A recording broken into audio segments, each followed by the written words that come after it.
Hey everyone. It's not just me tonight.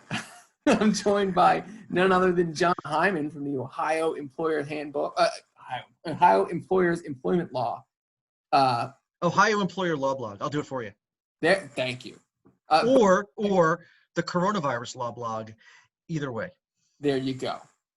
Jon, thanks for hanging out with me for a few minutes tonight. We're recording this, folks, by the way, on Monday night at about 7:35 p.m. So if any news breaks after this, we're not responsible for it. We're just not the days really matter anymore anyway, but to the extent they do, there you go. Right. And since we're both baseball nuts, and I'm technically sitting just outside Philadelphia, and Jon's still a Phillies fan, I think, at heart. Although yeah, at heart, sure. I mean, go Tribe, but the Phillies, yeah, still. So we want to talk a little baseball, and specifically we wanted to talk about the Miami Marlins and how many positive COVID-19 tests are we up to with the Marlins and their organizations? 14? I heard 14. Yeah. 14. So we wanted to give it an employment law spin on what's been going on with COVID-19 in baseball, and specifically the Miami Marlins. And the first thing I got it, the elephant in the room is, for me, is this decision for the Marlins to play on Sunday in Philadelphia against the Phillies. So they had a 3-game series with the Phillies Friday, Saturday, and Sunday, correct? This past Friday, past Saturday, past Sunday.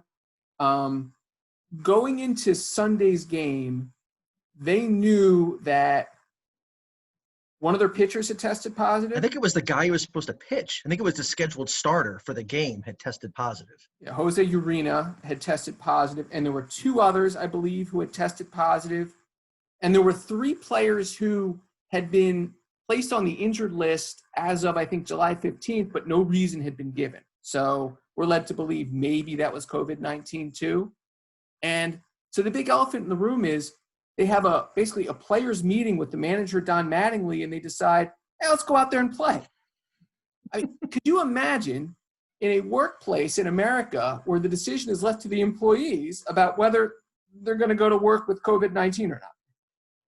It's insane. It's insane. It's like letting the chickens run the hen house. It's like the textbook. It's like everything that an employer could possibly do wrong to botch the situation, the Marlins did here.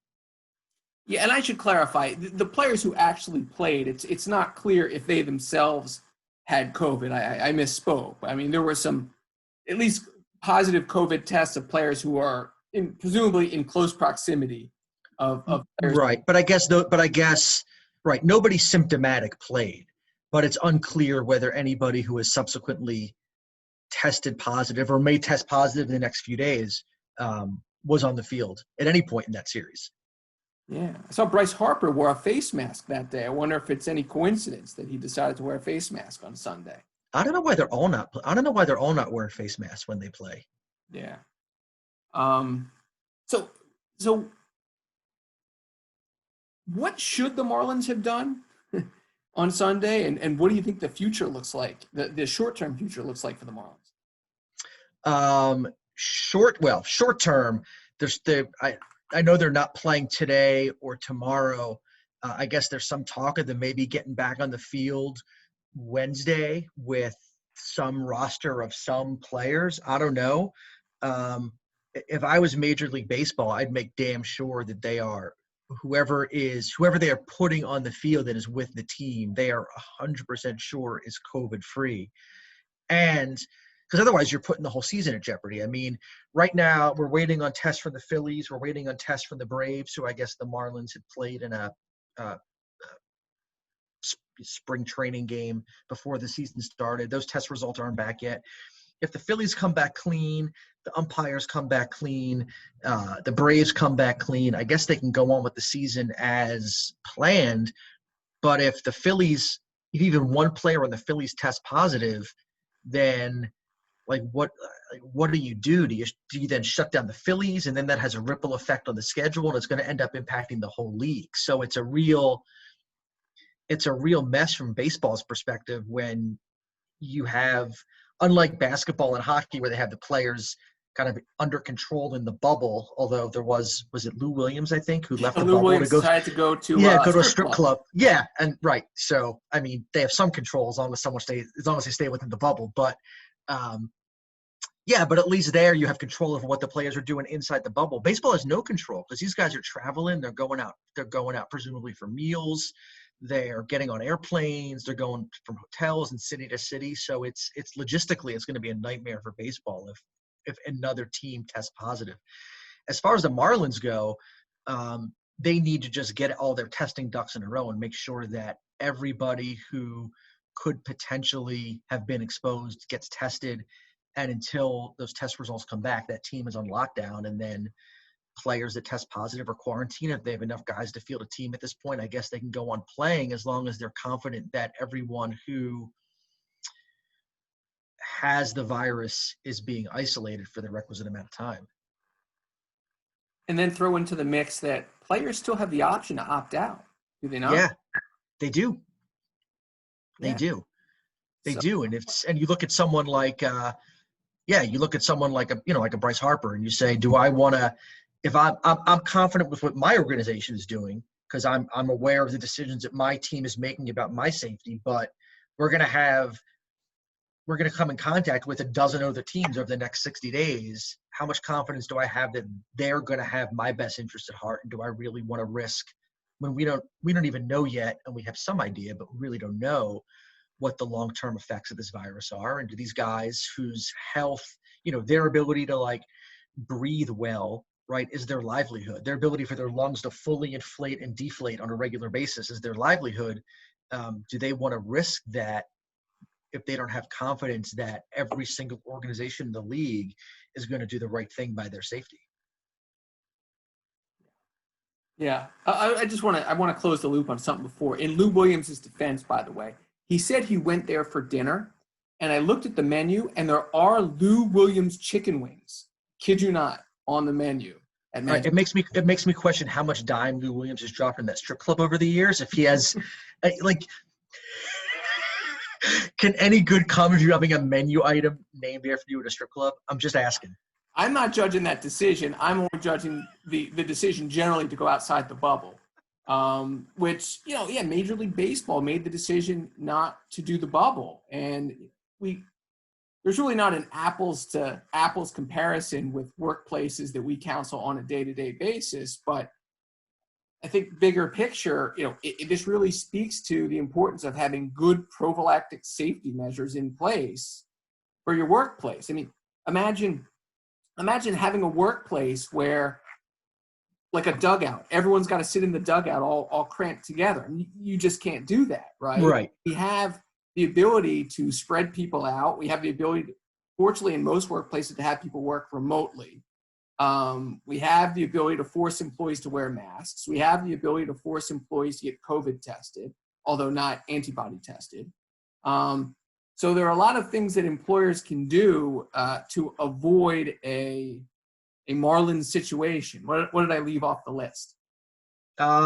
No, that pretty much. Yeah, you can restrict travel, right? You can tell your employees they can't travel, or if they travel, they have to quarantine when they come back. These players are now traveling for a living, right? That's their livelihood is travel. So, yeah, airplanes and hotels and everything else.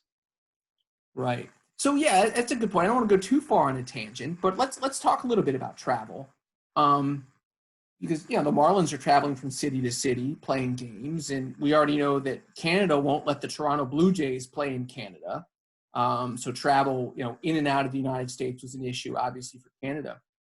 As an employer, if you operate in states like New Jersey or Pennsylvania, New York, Massachusetts, the states have strongly recommended, I don't think any of them require it, but have strongly recommended that travelers to COVID-19 hotspots come back and quarantine for 14 days, right? And there are FFCRA issues there, which I don't necessarily want to get into, but I want to pose something different to you, John. Do you think an employer could discipline employees who travel to these hotspots of Florida, Arizona, Texas, whatever, without prior written authorization or verbal authorization from the employer? So I have a rule that says if you travel to Florida and you don't let us know first and you come back, you're fired. There are, if we take states like Colorado that have these lawful off-duty conduct statutes that say we can't, you can't discipline or fire an employee when they do something legal away from the workplace. So let's take those states out of the equation. But a state like Ohio or Pennsylvania that doesn't have a rule like that, and there aren't that many that do, I think, yeah, if you set a work rule up that says we think it is it's gonna put our workplace, your coworkers, it's gonna jeopardize their health and safety if you travel to a state that is experiencing a spike in COVID cases. These are whatever the 15% number or whatever number you're using to set the criteria. If you travel there, don't come back, you don't have a job. I think you can do that. I think you can also tell employees that we don't want to get in your business off work. If you want to take a vacation, we're not going to tell you not to take a vacation, but we are going to tell you that if you go down to Florida for your family vacation, you're on a 14-day unpaid quarantine when you come back before you're allowed to come back to work. And I think an employer can do that too. Oh, for sure. I know I've discussed with some employers that they're just sour about the idea of having the employee take a 1-week vacation. They pay for it themselves, and then all of a sudden they're getting a 2-week vacation on the company. Well, really on the IRS, but still. I know, but so the better policy is you just put a moratorium on vacations for the time being, and you just tell employees you're not traveling, and then it raises other issues because now the employers are getting their fingers into what people do when they're away from work and how they spend their vacation time and whatever. But I mean, we canceled a trip because we didn't think it was the right thing to do to travel. I know lots of people that have canceled trips. I know lots of people that have taken trips, and I look at them and think they're nuts, but it is what it is. As an employer, I think our primary duty is protecting, particularly with this pandemic, is protecting the health and safety of the people that come into our business, our employees, our customers, vendors, other third parties, whatever. And I think now where Florida's racking up, 11, 12, 13, 15,000 COVID cases a day, to decide that this is the month that you're taking your Walt Disney World vacation, or you're going to go sit on the beach in Miami Beach for a week. To me, that's reckless on the part of an employee. And so I have no issue disciplining an employee for reckless behavior, particularly if I'm clear with the expectation up front. And part of the irony with this Miami Marlins thing is it wasn't like these games were played in Miami, right? They played road games in Atlanta. They played road games in Philadelphia. Now, could it have followed them up from Miami at some point? Maybe. But they could have easily contracted this in Georgia. They could have easily contracted this in Pennsylvania.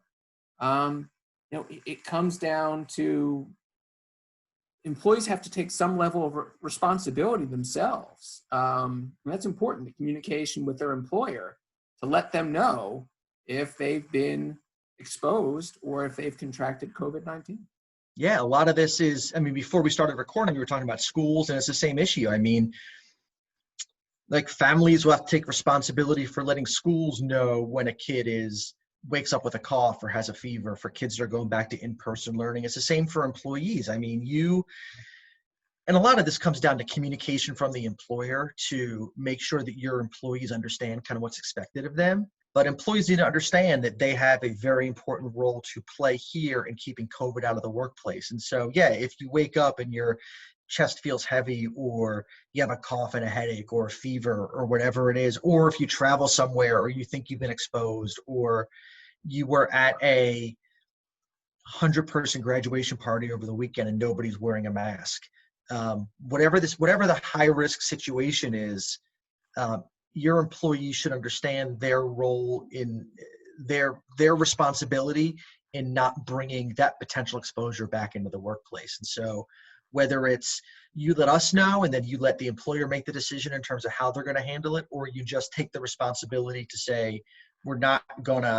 it's great that Janie graduated from high school, and we'll put a card in the mail, but we're not going to go to the graduation party because we don't want to be around 100 people and then have to bring whatever we might catch back to work, school, whatever. Yeah, we turned down going to a graduation party too. It's, not that we don't trust our the inner circle of friends, but when you get around a larger group, and there were going to be social distancing measures taken, and they were going to have separate, tables all spread out and masks presumably. But yeah, I mean, I don't know. It's interesting times in which we live, sir. It certainly is. We going to finish this Major League Baseball season or not? What do you think? I think we probably will, because there's probably too much cash at stake if they don't.